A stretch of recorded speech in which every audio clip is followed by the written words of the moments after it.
अस्सलाम वालेकुम। ये ग्लैड की अपडेट आज करते हैं। ये ग्लैडिलस जो लगाया हमने उसकी ग्रोथ माशाल्लाह बड़ी अच्छी है। बल्ब साइज़ बहुत अच्छा था और जड़ें निकल रही थी, जर्मिनेट कर रहे थे। वो बल्ब अपनी डॉर्मेंसी से निकल चुके थे और जो मंगवाए हैं उनकी क्वालिटी बल्ब की बहुत अच्छी थी, साइज़ अच्छा था।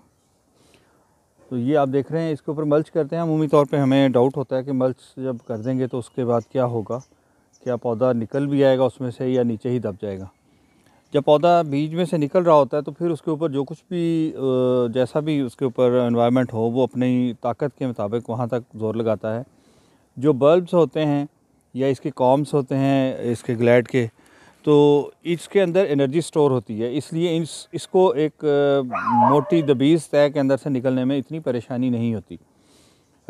आलू है उसके अंदर भी एनर्जी स्टोर होती है। जितना छोटा सीड होगा उसके लिए जितनी उसके अंदर एनर्जी है उसके मुताबिक वो अपनी ताकत लगा के ज़मीन से निकल आएगा, फिर सनलाइट से अपनी एनर्जी लेगा और फिर आगे पौधा चलेगा। यूँ देख लें कि हमारे पास ये देखें, ये भी निकल रहे हैं, ये भी देखें, ये इसमें से उसने ज़ोर लगा के निकल आया है पौधा। ये पौधा पत्ता टेढ़ा नज़र आ रहा है आपको, लेकिन ये भी आहिस्ता आहिस्ता ऊपर निकल आया।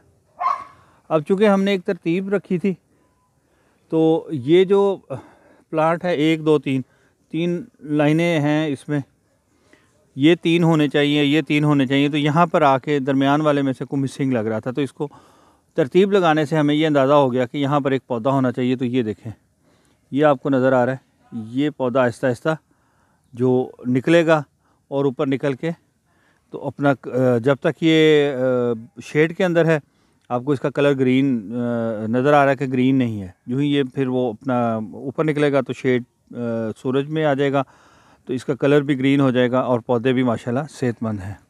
इसी तरह ये निकलते आ रहे हैं। तो ये जी इसकी आज तक की, यूँ देखें नहीं, ये देख लेते हैं। देखें नीचे आपको नज़र आया कि जहाँ से नीचे निकला उसका कलर अभी भी ऑफ वाइट कलर है। फिर जूँ ऊपर सूरज की रोशनी मिलती जाएगी ये अपना कलर चेंज करता चला जाएगा।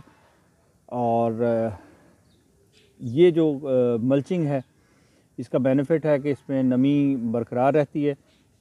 और दूसरा ये होगा कि ये मल्च नीचे भी खाद है, लेकिन ये मल्च भी आहिस्ता आहिस्ता डिकम्पोज होकर इसके लिए खाद का काम देगी। और ये ग्लैड के साथ है हमारा, ये डिफरेंट प्लांट्स हैं, अब इनका नाम पूछना पड़ेगा। ये बड़ा खूबसूरत प्लांट है। वहीद यही बता रहे थे कि ये काफ़ी बड़ा हो जाता है, इसके पत्ते बड़े हो जाएंगे। तो इसको यहाँ पर अभी सोच रहे हैं कि इस गमले से निकाल के जब शिफ्ट करें तो कैसी जगह पे लगाएं जितना एरिया इसको चाहिए, फिर इसको डिस्टर्बेंस ना हो। तो मेरे लिए चूँकि नया प्लांट है इसलिए मुझे अभी इसका नहीं पता, लेकिन पत्ते बहुत खूबसूरत हैं, बहुत प्यारा अच्छा लगता है। उसके बाद ये चेरी टमाटो है, देख लें दिसंबर है, इवन दिसंबर में भी ये फ्रूटिंग पे है। फ़र्क सिर्फ इतना है कि ये 20-25 फ्रूट होने चाहिए थे, ये भी थोड़े हैं और ये पक रहा है। तो कोशिश करेंगे कि इनको सर्दियाँ हम बचा लें। डिफरेंट वैरायटी है ये इसमें चेरी में। उसके बाद ये आपको पौधे नज़र आ रहे हैं ज़ाफ़रान, ये गमलों में ज़ाफ़रान लगा है। इन सब में किसी में 3 किसी में 4 पौधे ज़ाफ़रान के हैं। ठंडे इलाके का पौधा है और हम लगाते हैं, यहाँ पे होता है, अच्छा हो जाता है। लेकिन चूँकि हमारे यहाँ सर्दी का स्पैन बहुत छोटा है, जल्दी ही सर्दी चली जाती है, थोड़ी देर के लिए आती है, लेकिन फिर भी ज़ाफ़रान यहाँ पर अच्छे फूल दे देता है। सी यू नेक्स्ट टाइम। अल्लाह हाफ़िज़।